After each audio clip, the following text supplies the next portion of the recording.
Hi guys, I'm Shahira, as you guys may know. So today I'll be talking to you guys about my reflection on the student overseas trip to Vietnam. So the two things that I'll be answering is actually, the questions that the first question that I'll actually be answering is what are the two things that I have learned from the youth athletes and university students in Vietnam. Okay, so mainly I feel that the two things that I actually learned from the young athletes and uni students in Vietnam is actually resilience and teamwork.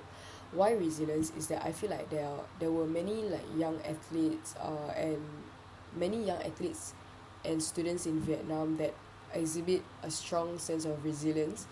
They it can actually be seen that they face various challenges and obstacles in their pursuit of academic and sporting excellence, but yet they continue to persevere and like work hard to achieve their goals. This determination can actually be seen from when we visited the stadium, whereby this national football team were actually training when we visited in at 9 a.m. in the morning under the scorching hot sun. So when I were to see them training the first thing in the morning, I actually felt inspired by it because the fact that they have the will and perseverance and resilience to get up to in the morning to train uh, is very inspiring to see. And not only that, I had at the back of my mind I was thinking like, oh, it's in the morning and it was on a weekday, why aren't they in school? So that day I actually learned that there were some days that they train in the morning and then work in the school in the go to school in the afternoon, and there were days that they go to school in the morning and then train in the afternoon. So basically what we have here is actually work. I would say that it's a work, sorry, not work, but training, study, life balance, because in Singapore we are mainly more education focused and like we are more school focused. Training only comes after our academic curriculum. But then in Vietnam I feel like they have this like balance, which is very nice to see. And I feel like maybe one day Singapore, those athletes who actually want to persevere a sporting career, or to be in a national team, they actually inculcate and adapt this, if it's possible, to adapt this curriculum that Vietnam have, which is to juggle juggle and balance studies and training. So uh, actually when I saw them training in the morning, I knew at the back of my mind that they were resilient individual. And not only from that stadium visit I realized that, but also from the university visit that we had on the second day.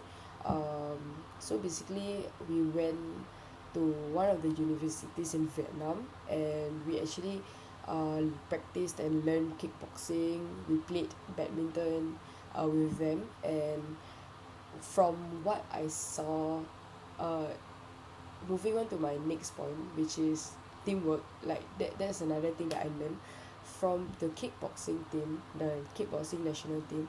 I actually realized that they show a strong sense of teamwork, because I could see that their team were actually bonded and they were like very comfortable with one another.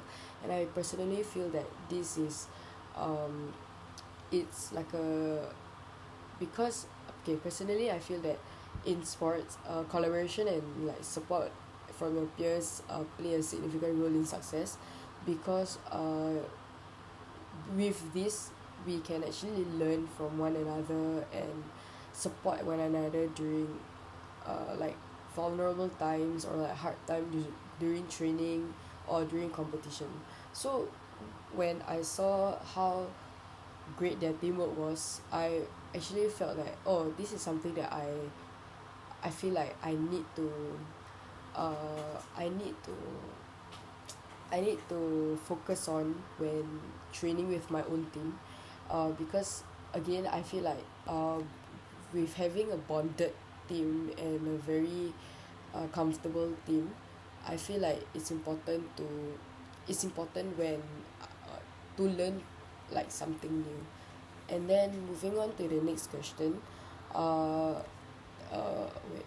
what are the two things that I have learned from Ho Chi Minh City?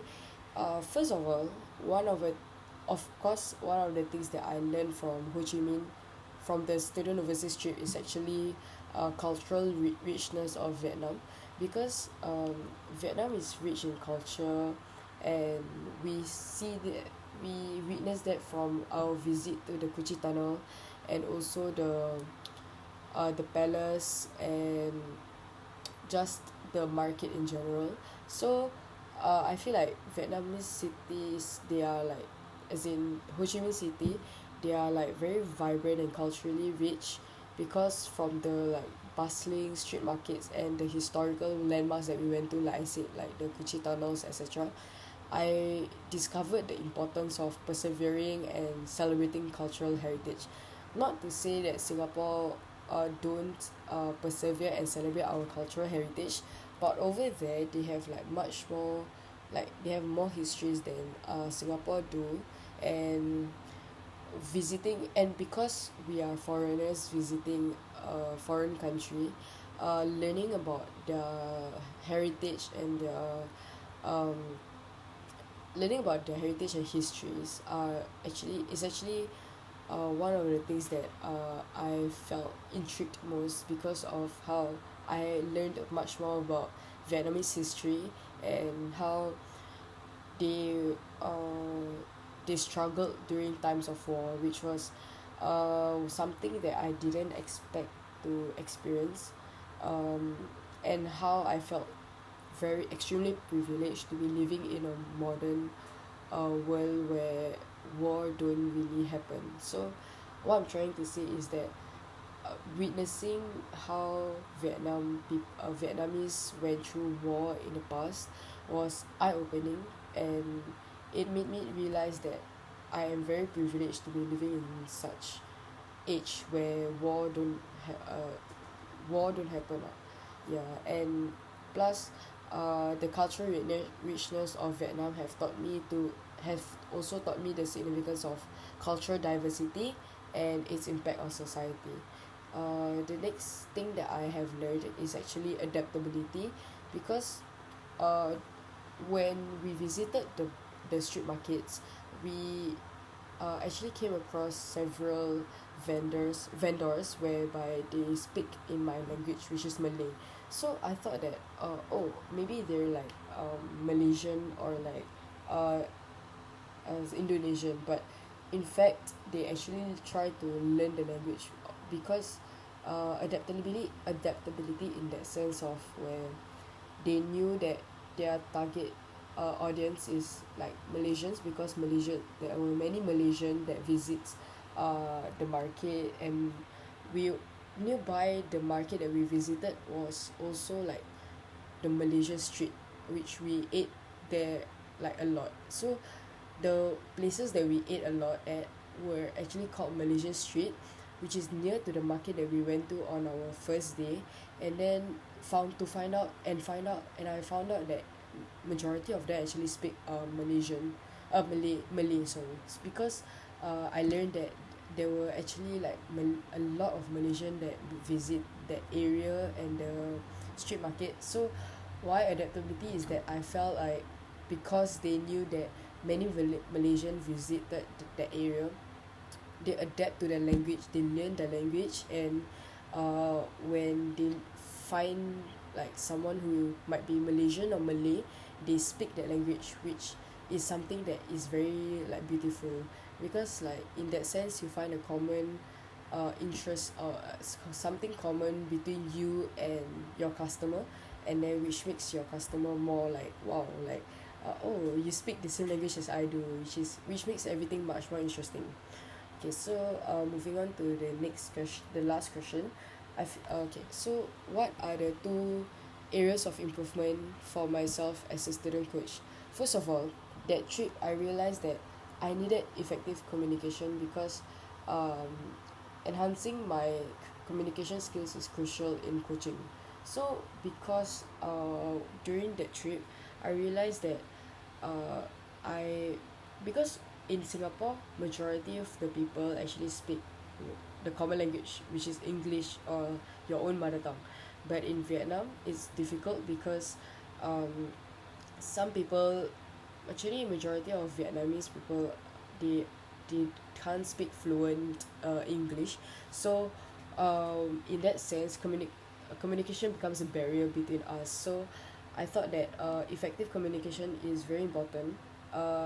Not to say that I need to learn the Vietnam language, but it's more to how I can find other ways to adapt and to help uh, my foreign students to understand me better, uh, to understand my coaching better.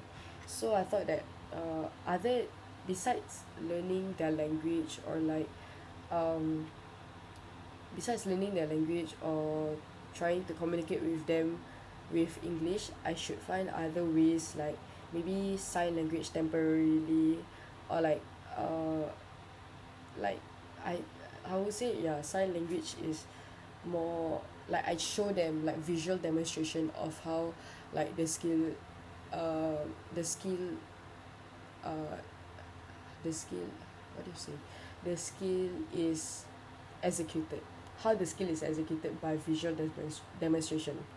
Another thing that I feel like is important is after that Vietnam trip is actually emotional intelligence, because I feel like developing a high level of emotional intelligence, it's actually quite crucial for effective learning, effective coaching, because it involves understanding and managing both of my emotions, and both my emotions and my athlete's emotions, and being able to improve the ability to empathize and connect with my athletes on an emotional level can actually embrace my coaching impact.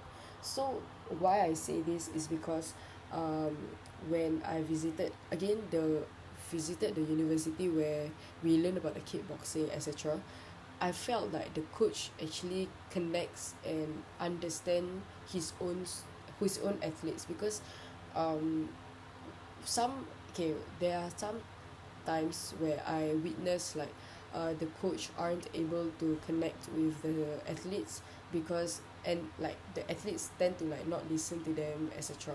But then that trip to that visit to this university, and during that kickboxing practice, I I could see that the coach was actually quite bonded also with the team. So I think that is also important, because understanding your athletes on an emotional level can help you guys work together better, and then you can also suit their needs better, uh, how to say, like suit their needs better and understand them better, give them better, just overall, all in all, like it's just give them better advice on how they can improve themselves. So I think that is one of the important thing to have, which is emotional intelligence.